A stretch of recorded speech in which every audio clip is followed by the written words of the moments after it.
जय श्री कृष्णा। हर हर महादेव। कार्तिक महात्म का आज अध्याय 3।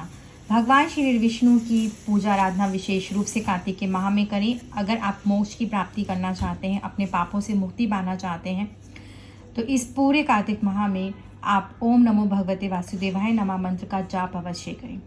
संभव हो सके तो आप विष्णु सहस्त्र नाम का पाठ भी पढ़ें। साथ में ही जितना भी दीपदान आप करेंगे उतने ही आपके जीवन में प्रकाश फैलेगा।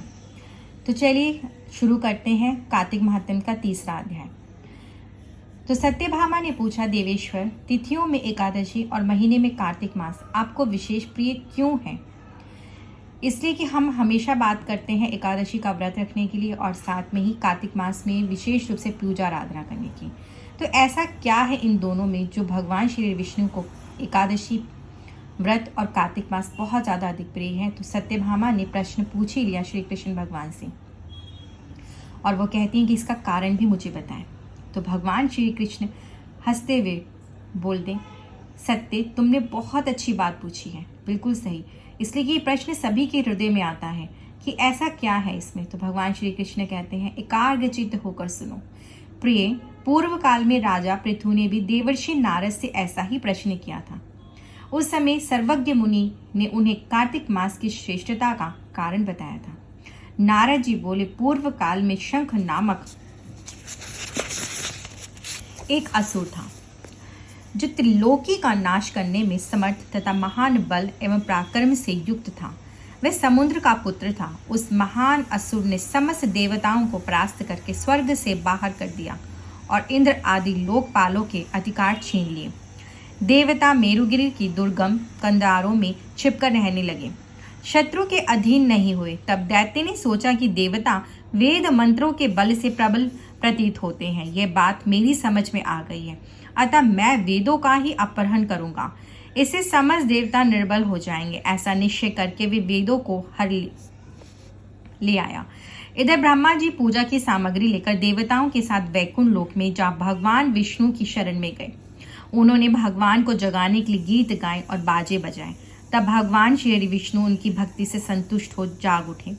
देवताओं ने उनको दर्शन किया। वे सहस्त्र सूर्य के समान कांतिमान दिखाई देते थे। उस समय षोडशोपचार से भगवान की पूजा करके देवता उनके चरणों में पड़ गए। तब भगवान लक्ष्मीपति ने उनसे इस प्रकार कहा। श्री विष्णु बोले, देवताओं, तुम्हारे गीत वाद्य आदि मंगलमय कार्यों से संतुष्ट हो मैं वर देने को उद्यत हूँ। तुम्हारी सभी मनोवांछित कामनाओं को पूर्ण करूंगा। कार्तिक के शुक्ल पक्ष में प्रबोधिनी एकादशी के दिन जब एक पहर रात बाकी रहे, उस समय गीत वाद्य आदि मंगलमय विधानों के द्वारा जो लोग तुम्हारे ही समान मेरी आराधना करेंगे, वे मुझे प्रसन्न करने के कारण मेरे समीप आ जाएंगे। शंखासुर के द्वारा हर गए संपूर्ण वेद जल में स्थित हैं। मैं सागर पुत्र शंख का वध करके उन्हें ले आऊंगा। आज से लेकर सदा ही प्रतिवर्ष कार्तिक मास में मंत्र, बीज और यज्ञों से युक्त वेद जल में विश्राम करेंगे। आज से मैं भी इस महीने में जल के भीतर निवास करूंगा। तुम लोग भी मुनीश्वरों के साथ लेकर मेरे साथ आओ। तुमने एकादशी को मुझे जगाया है, इसलिए यह तिथि मेरे लिए अत्यंत प्रीतिदायिनी और माननीय होगी। कार्तिक मास और एकादशी तिथि, इन 2 व्रतों का यदि मनुष्य अनुष्ठान करे तो यह मेरे सानिध्य की प्राप्ति कराने वाला है। इनके समान दूसरा कोई साधन नहीं है भगवान श्री विष्णु को प्राप्त करने का। तो कार्तिक महत्व आप भी समझ गए कि एकादशी और कार्तिक मास का महीना बहुत ही ज़्यादा महत्वपूर्ण होता है। अगर आप सही मायनों में भगवान श्री हरि विष्णु की भक्ति प्राप्त करना चाहते हैं तो इन महीने में भगवान श्री विष्णु की पूजा आराधना करें और एकादशी का व्रत रख नियमित रूप से तुलसी माँ की पूजा आराधना करें और दीपदान करें।